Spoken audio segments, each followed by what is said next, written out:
Have you heard of the Nephilims? Who are these mysterious beings mentioned in the Bible? Is Goliath, the giant defeated by David, was one of the Nephilims? What does the Bible really tell us about these giants? Are archaeological evidence that prove its existence? Would the descendants of fallen angels be descended? Today we will dive into this mystery and discover the true history of the Nephilims and their connection with Goliath and their brothers. In the Bible, the Nephilims are mentioned in Genesis 6:4, where it is written, "In those days there were giants on earth, and also then when the children of God entered the daughters of men, and they generated children. These were the brave in antiquity, the men of fame." But after all, who are these children of God? There are three main interpretations. 1.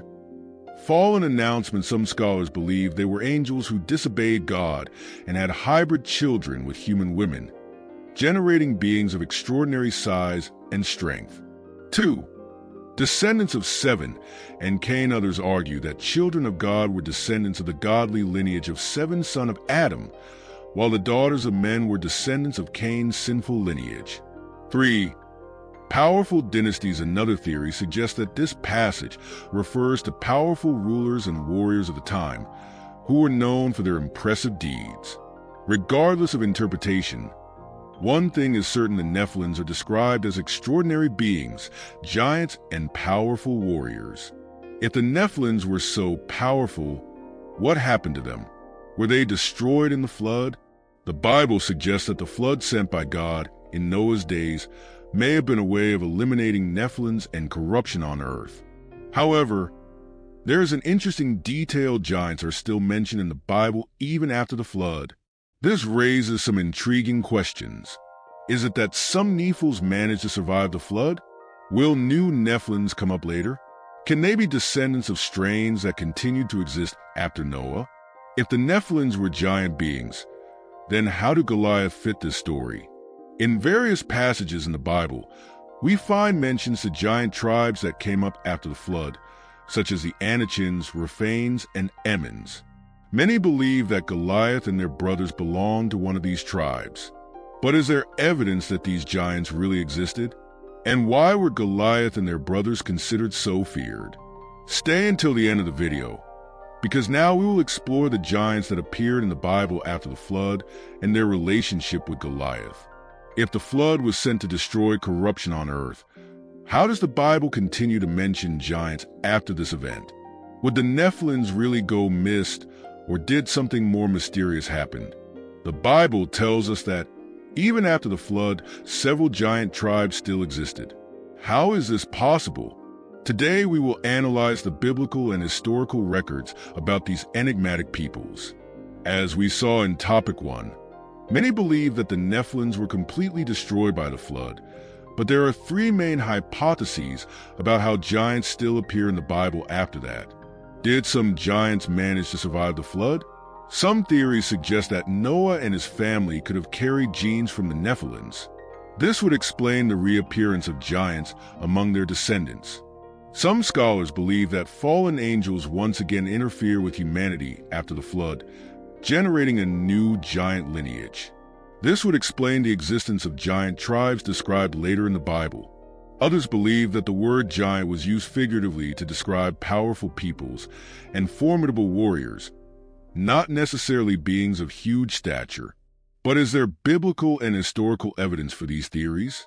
The Bible mentions several tribes of giants spread across different regions, especially in Canaan and neighboring territories. Some of them are: in Numbers 13:33, when the spies of Moses were sent to Canaan, they came back scared and reported, "We also saw the giants there, the children of Anak, descendants of the giants, and we were in our eyes like grasshoppers, and so we were in his eyes." The Anakims were a feared tribe, and Joshua had the mission to expel them from the promised land. However, some fled and settled in places like Gate, hometown of Goliath. In Deuteronomy 3:11, he is mentioned king of Bashan, one of the last remnants of the Rephaims. The Bible describes its bed as having 9 cubits in length and 4 cubits wide, approximately 4 meters long.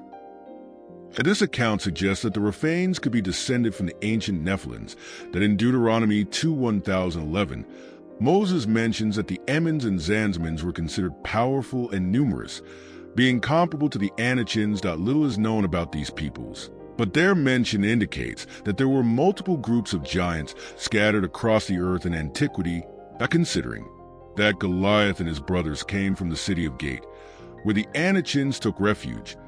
Many believe they were direct descendants of these giant tribes mentioned in the Bible, but is there physical or archaeological evidence that proves the existence of these giants? Now that we understand that Goliath and his brothers may have descended from giant tribes when we talked about giants in the Bible, the first image that comes to mind is Goliath, the dreaded Philistine warrior defeated by David. But did you know that Goliath was not the only giant among the Philistines? He had equally scary brothers. Explore the Goliath lineage and understand how these giants influenced the battles of the people of Israel. Goliath is one of the most iconic figures of Scripture, but its story goes far beyond the duel with David. Who were your brothers? Where did these giants come from? Would they be descended from the ancient Nephilims? Let's find out. Who was Goliath? Goliath was a Philistine warrior. From the city of Gate, one of the 5 main cities of the Philistines, the Bible describes him as a man of gigantic stature, with imposing armor and a spear so large that his rod was compared to an axis of loom. How time was Goliath? According to 1 Samuel 17:4, Goliath measured 6 cubits and 1 span, which would equivalent to approximately 2.90 meters. Thus some old translations suggest a smaller height. But in any case, Goliath was an exceptionally high and strong man for the standards of the time. But Goliath was not alone. In addition to him, there were other giants among the Philistines, and some of them were their own brothers. That in 2 Samuel 21:15-22, we find an intriguing passage. There was still war between the Philistines and Israel, and David and his servants descended and fought against the Philistines, and David got tired. Then Isbi-Benob, who was of the sons of the giant, and whose throw weighed 300 sickles of bronze, and who he was girded with a new sword, tried to kill David. This passage mentions the giant's children, indicating that Goliath had brothers or relatives of the same lineage. That Bible records mention at least 4 giants associated with Goliath. I estimate it would be the giant who almost killed David. 2 Samuel 21:16, Isbi-Benob was a dreaded warrior, described as the son of the giant during a battle. He tried to kill David, but was defeated by Abishai, one of David's brave, that Saph or Siphi, the other giant Philistine. 2 Samuel 21:18 mentions Saph, another giant Philistine killed by one of David's warriors named Sibbecai, Lami, Goliath's direct brother. 1 Chronicles 25 brings a crucial detail.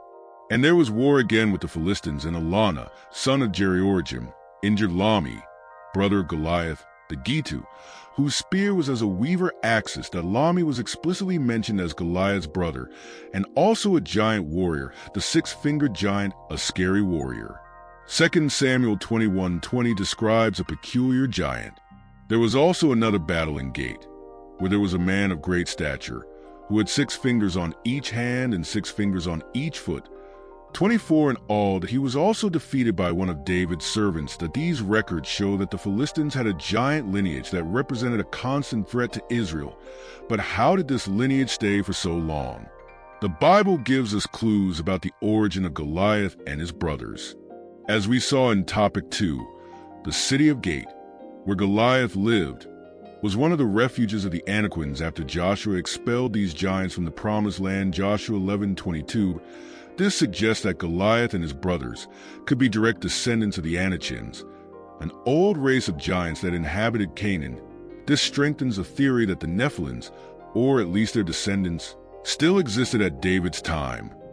The story of David and Goliath is not just a war account, but a symbol of the victory of faith over brute force. That the Bible shows that David, a young pastor without military experience, defeated the most feared warrior of the Philistines with a simple foundation. Later, his men defeated Goliath's brothers, eliminating this giant lineage. This reinforces the idea that God's power always triumphs, Regardless of the enemy's strength. 1 Samuel 17:45, David's words before facing Goliath summarize this truth. You come to me with a sword, with spear and shield, but I come to you in the name of the Lord of hosts. After the death of Goliath and his brothers, the Bible no longer mentions giants as a real threat to Israel. That raises in question what Goliath and his brothers, the last remnants of the ancient giants, have been. Some researchers believe that the defeat of the brothers of Goliath symbolizes the definitive end of the giants' descendants of the Nephilim in biblical history. What does this story mean to us today? The story of Goliath and his brothers is fascinating, but what can she teach us today? Main reflections. Faith can overcome challenges that seem impossible. The past can hide mysteries that still intrigue scholars. The Bible contains reports that continue to be studied and debated to this day. But is there archaeological evidence of these giants? Is there concrete evidence of its existence? In the next block, we will explore the possible discoveries that can change our understanding of the story. After exploring the mysteries of the Nephilim, the persistence of the giants after the flood, and the history of Goliath and their brothers, what can we conclude about these enigmatic figures of the Bible? The Bible mentions the Nephilim as powerful and giant beings who existed before the flood, but who were they? The most accepted interpretation is that they would be hybrids generated by the union between the children of God and the daughters of men, Genesis 6:4. Others believe that the word Nephilim can simply refer to powerful people and extraordinary warriors. But the fact is that Nephilims represent a mystery that still intrigues scholars and theologians to this day. But if the flood was sent to destroy corruption on earth, how did the giants appear in the Bible again? Even after the flood, the Bible mentions several giant tribes who challenged the people of Israel to how did this happen?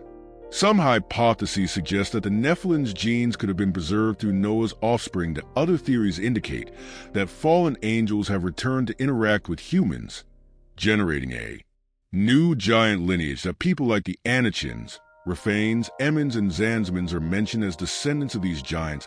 That among these giants, one of the best known in biblical history is Goliath, but he was not the only one. The history of Goliath and his brothers represents the last great confrontation between the Israelites and the remaining giants. Goliath, the Gate Philista warrior, had equally gigantic brothers, including Lami and a six-fingered warrior. The Bible suggests that these giants were direct descendants of the Anakims, who fled to Gate and other Philistine cities. That with the death of Goliath and his brothers, the threat of the giants disappears from the scriptures, suggesting that this lineage was extinguished. That the confrontation between David and Goliath also brings a powerful symbolism. While Goliath represented brute force and military power, David demonstrated that faith and courage can overcome any challenge. That David's victory marks the end of the giant lineage and the beginning of a new era to Israel. What does this mean to us today? Post-Diluvian Nephilims and giants remain one of the greatest mysteries in the Bible. That the story of Goliath and his brothers teaches us that no matter how the size of the challenge, faith always prevails. That scholars still try to understand the archaeological and historical evidence about the existence of these beings. That if you like this video, leave your like, subscribe to the channel, and activate the bell so as not to lose the next mysteries of the Bible. What do you think about the Nephilims and the giants post-Diluvium? Do you believe they really existed? Leave your comment and share your opinion.